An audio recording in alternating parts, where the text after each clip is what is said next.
若继续来看这个中华有公庙到台中的雾峰参加绕境的活动，所挂的布条除了写公庙的名称，阁写着中华统一促进党的字样，引起着警方的关切，要求爱甲布条提掉。庙方认为警方甲因挑战，表达抗议。不过，根据着集会游行法的规定，若是挂政党的布条，就已经牵涉到政治，这就要事先向警方来申请集会。但是这场的绕境并无申请，所以布条就是袂使挂。落尾这个庙方嘛同意甲布条提掉，才来平息着一场的纷争。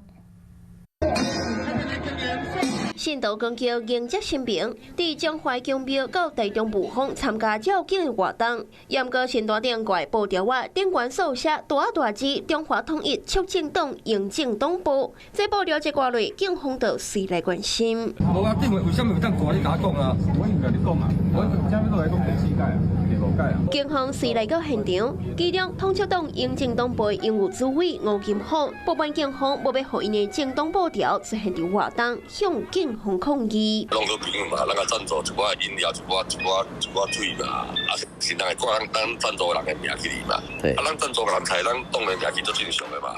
哎，讲意思要甲伊人家就是讲刁人，就讲啊，这样拆掉了。根据集会游行法的规定，宗教、民俗以及其他婚丧喜庆等等的活动，无需要特别向警方申请。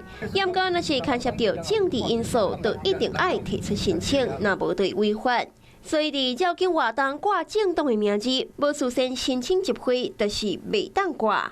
应该庙坛仅申请临时使用道路，未申请集会游行活动，唯如涉及政治活动未经申请核准者，将依违反集会游行法依法严办。另外，庙方举办绕境活动，虽然唔免特别申请集会，也过因为会去占用到部分道路，所以需要先甲警方申请临时使用道路。